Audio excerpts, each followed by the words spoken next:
Don't wait for someone to hire yourself or give you the key or, that kind of thing. Start creating your own destiny now and start road mapping your journey now.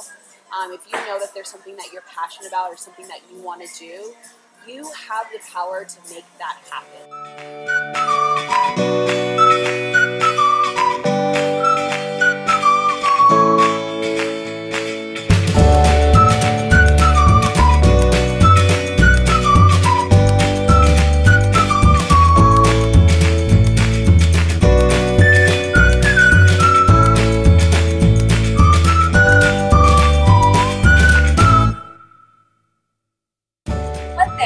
That I thought was most interesting was that you had never actually traveled internationally until you graduated college. Right. I did not grow up with a silver spoon at all. The extent of my family vacations were going to Phoenix, Arizona to visit family or to go to Las Vegas and stay at the Circus Hotel. So, that was it. The big exactly. So that was it. And it wasn't until I had graduated college, I won a full ride scholarship in my senior year of college. But because my student loans had paid off all of my debt to the school, the money came trickling down to me. So I finally had the financial opportunity to be able to go someplace. And so I, thought, well, I could pay off my student loans with this money, but I'm not going to, right? So I Someone's giving you a golden ticket finally. Exactly. So I, took that opportunity and went on a short-term study abroad program with a local community college and got the chance to finally go to Central America, Nicaragua, and Costa Rica.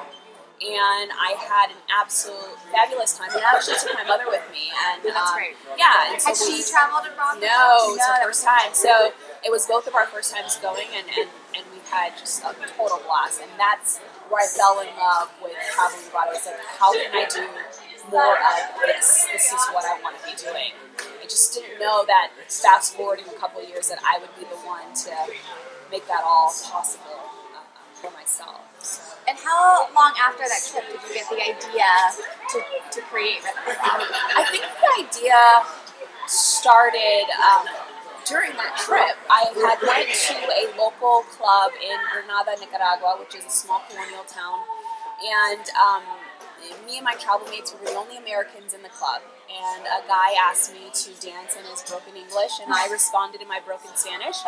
And it was great. It felt like I had really been invited in to participate in the Nicaraguan culture, if even just for a few minutes. And despite language barriers, despite background differences, this guy and I were able to share a few laughs, we were able to share positive energy, we were able to connect with each other by way of the universal languages of dance and music. You had this really amazing experience, fell in love with travel, knew that you wanted to do something where you got to travel more often.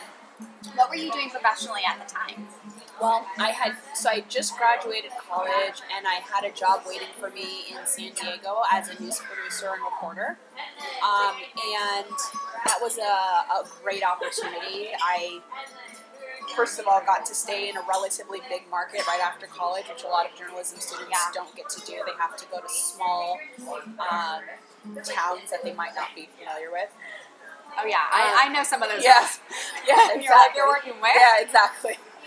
So I was very fortunate, but I think with the big city also comes with a lot of pressure with the job as well. So I enjoyed what I did, but I knew that there was something out there that was going to be even more fulfilling for me, right? And so it wasn't until I decided to leave my job and moved back to Los Angeles, and I really gave a hard look at what it is that I wanted to do. And so I really thought about travel again. That's what I'm most passionate about. And when you decided to leave, you didn't yet have an exact plan in place. No, I knew that I would probably just substitute teaching. I thought, well, if I'm not in television, the next best thing for me was really to help children, and I liked working with kids and whatnot, so I knew I was going to do sub teaching, so I had a way to provide for myself. Okay, so you had a backup plan. I needed some money, right? Had a backup plan. So that was that. But in the meantime, I knew that that wasn't going to be the end-all be-all kind of thing. So I decided to look for a travel host position. But as you can imagine, that's really niche. It's far and few in between the job postings. So, but I still searched, and every one that I found, the description for the host was white, male, over 50. And I was like, I'm none of that. None of it. Like, right? You can't even check one Yeah, box. not one box. Like, you didn't really fake any of that. You're like, no. I'm 23, 22 years old. You know, I'm African American. I'm female. Oh gosh. It's basically, you just described Anthony Bourdain. Yeah, exactly. You just want to replicate that model over and over exactly. again. And I mean, if you watch PBS, all of the travel hosts for the most part are that, you know, white, male. It's so boring. Yeah. And I thought, well, okay, there's got to be something I can do here. But I didn't know what, and I remember waking up the next day, starting the job hunt all over again, and I was at my computer, and God whispered to me and said, hire yourself. That's all I heard was hire yourself. And it was one of those things where it's like, can I do this? Is this something that I can? Is that possible? Yeah, you know. And I thought, well, why not? There are creators every day. There are inventors. There are people who make things and start things all the time. Be a creator. You don't have to be an employee. You can be a creator. And so I said, okay, I'm going to do this, you know. And so I started reaching out to, you know, colleagues and just different people in my little small database, right? You got to start somewhere. Yeah, you got to start somewhere. And so I called up a college friend who we had graduated together, and she was working in Fresno at several of the news affiliates. And so I emailed her and I said, hey, I have this crazy idea. I'd like to maybe start a show. I said, but, you know, maybe when you're in town, maybe we could just shoot some stuff, and I don't know, we'll just see where it goes. And so she wrote me back and she says, well, actually, I've been laid off and I'm in LA now. And I said, well, that's great. Perfect. Yes, perfect. Sorry, but perfect. Yeah, it was literally that. Sorry, but perfect. And so we collaborated. And so we thought, how are we going to do this? I had two show ideas that I was kind of going back and forth with, but I kept coming back to the travel show. She says, well, there's only one problem. And I said, yeah, what's the problem? She says, we don't have any money to travel. And I'm like, yeah, we don't have any money. You're right. What are we going to do?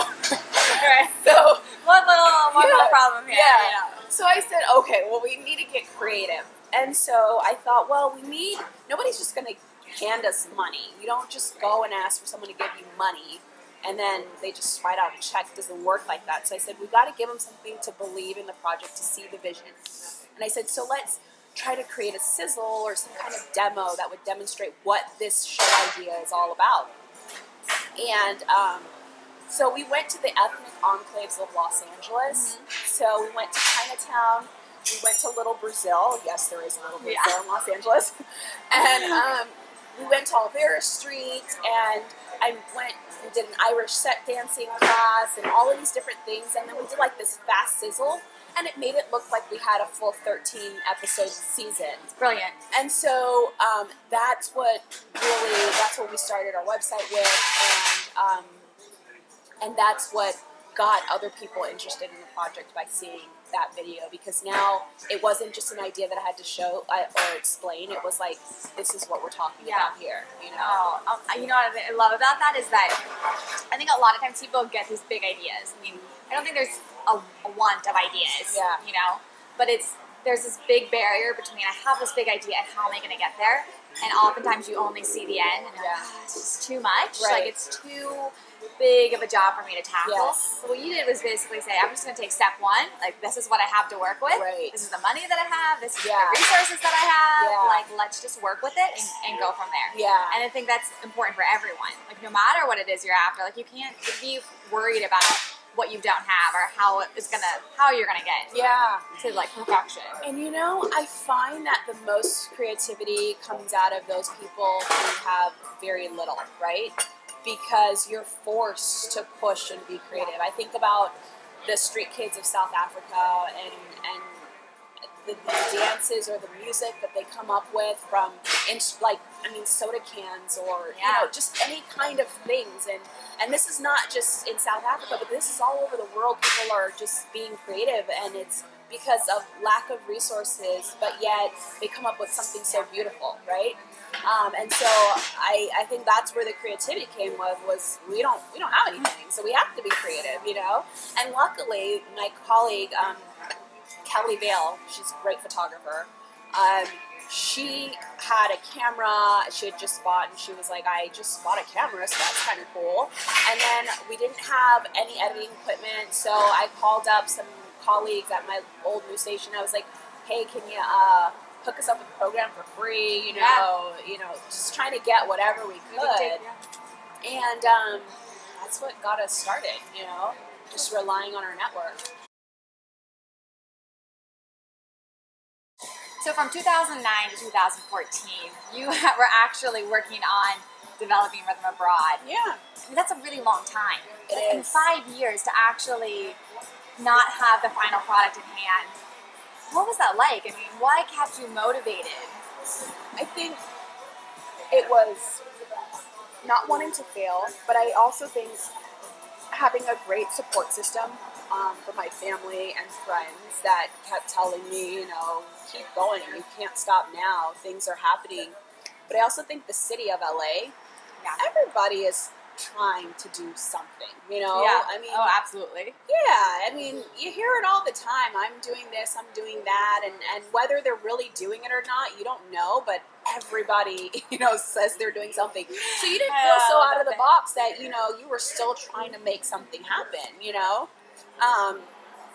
and that's just all I really wanted was to make that happen, And I think when you want something bad enough, you just kind of stick with it. And, I've heard it takes time, I think some of the most successful people, businesses just don't start overnight, No. And if they do, a lot of times they crash and burn. There was no growth, right? And so it happens too quickly and then it burns. So I was okay with the slow development, even though inside I was like anxious and like, I just want it to start already. I just want to be traveling. So Is there anything that you know today that you wish you would have known 5 years ago when you were first getting started? Well, I can tell you one thing I wouldn't have wanted to know is the process of it, because I think if I had known that would have totally freaked me out. I think when you're young, really having a sense of self really helps when you're starting different journeys. You will meet different people in your life who can kind of deter you or add negativity, or even just their energy can be negative at times. So I think it's important to really know yourself and to stay true to yourself and your vision. I think it's time for us just to pick up a few fun things from you. Yeah. So we've got a set of some standard questions I'd like to ask every guest. Okay. And the first one is, if you had to pick one song that was going to play every single time you walked into the room, sort of like when a batter steps up to plate, what would your song be? I think it would be Guapale, Closer. There's a... I love hearing people's answers, by the way, 'cause it's like never what you expect. Because I just think it's like one of those things, like she talks about closer to her dreams, and